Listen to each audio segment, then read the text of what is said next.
Do you believe hospitals are safe? Think again. Hospitals are places we run to when we're at our most vulnerable. We trust that within those sterile white walls, healing will happen.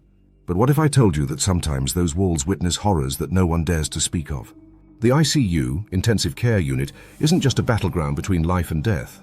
It's a space where the veil between this world and the next wears thin, where shadows don't always match human shapes, and whispers don't always come from the living.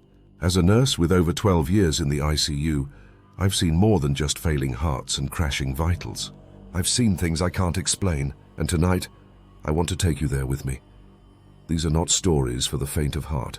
You might want to keep the lights on. Here are the top 5 scariest ICU stories from real nurses, told through my eyes. Story 1, The Man in Black. It was supposed to be just another routine night shift. The hospital halls were quiet, save for the occasional beep of monitors and the distant murmur of other night staff. I was assigned to a patient recently admitted for an overdose. Her name was Claire, a woman in her early 30s with a long history of mental health struggles, bipolar disorder, depression, and a slew of prior hospitalizations. She was usually combative, her thoughts tangled and incoherent, often lashing out when she felt trapped or confused. Tonight was no different, or so I thought.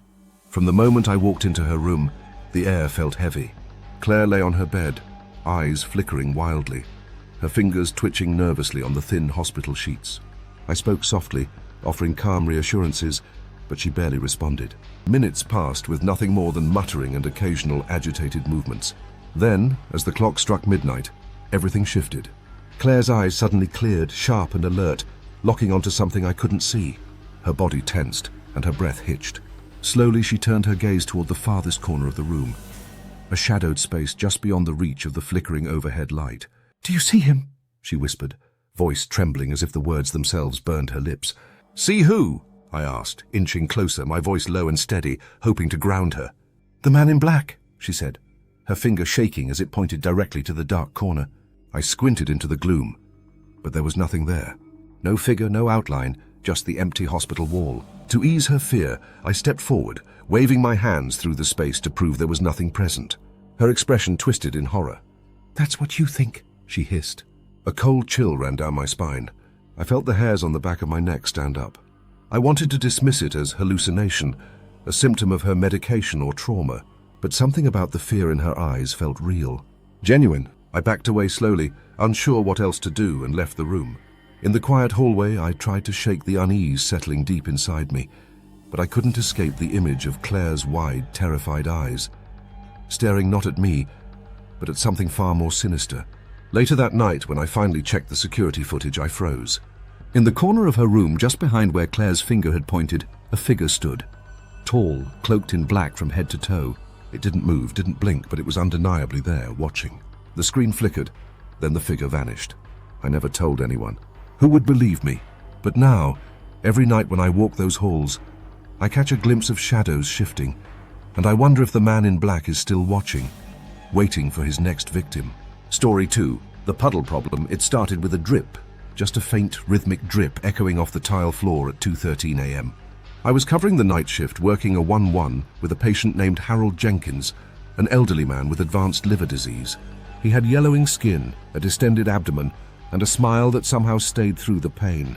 Harold had been deteriorating for days. We all knew it, but something about that night was different. The room was too quiet. Machines hummed in strange cadences, and the air felt heavier than usual. Then came the puddle. It wasn't blood, not at first. It looked like water, just a small patch beneath his bed. I grabbed paper towels to clean it, only to realize the puddle was growing. I lifted the linens and saw it, thick, dark, seeping from Harold's mouth, nose, ears, even his eyes. I hit the code button. But the puddle wasn't done. It began to spread unnaturally fast, covering the floor, reaching the threshold of the room. It didn't obey gravity. It climbed the wheels of the bed, pulsed like it had a heartbeat. My shoes were soaked in it by the time the team arrived. And Harold, he was staring, dead still, pupils blown, but he was staring.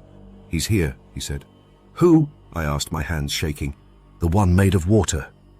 That's when the monitors exploded with static. Not flatline, not arrhythmia, static. Like white noise on a TV.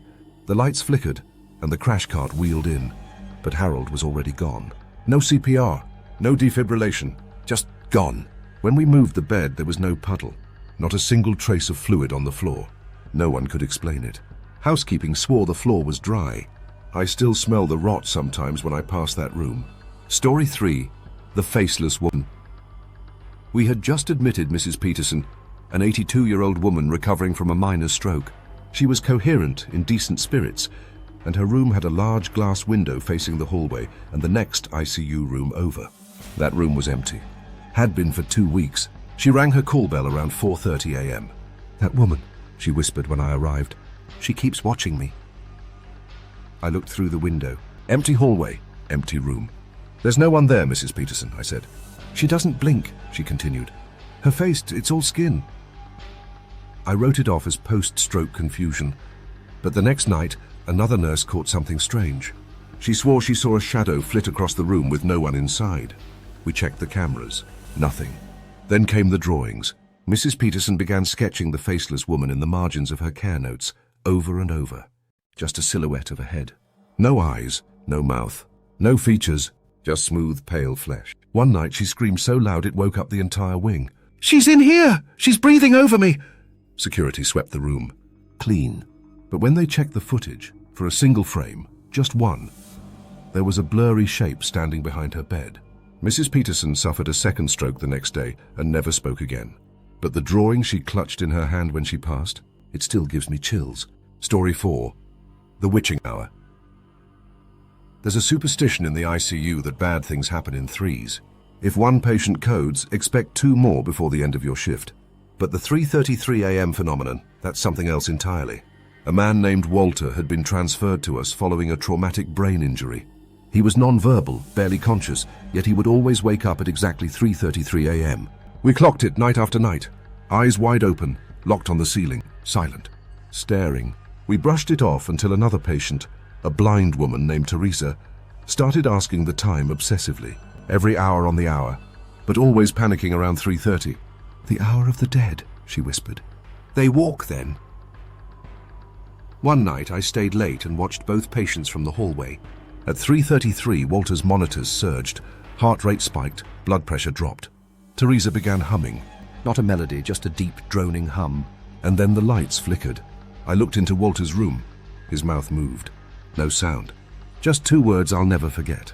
"They're here." That night, the elevator stopped on the ICU floor at 3:33 a.m. exactly, with no one inside. Security checked.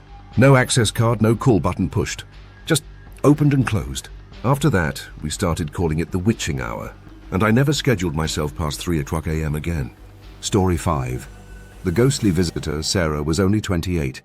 Young, full of life, collapsed unexpectedly while jogging. Severe myocarditis. She came to us unconscious, ventilated, fighting for her life. The team had hope. So did I. But around the 3rd night, Sarah began to wake. Eyes fluttering open, fingers twitching. She couldn't speak, but she was aware and terrified. She began pointing. Down the hallway, at empty corners, at shadows. I thought it was fear, confusion, until she began mouthing the same word every night. Him. I asked her to write. Shakily she scrawled, "Bald man, no left arm." A chill ran down my spine.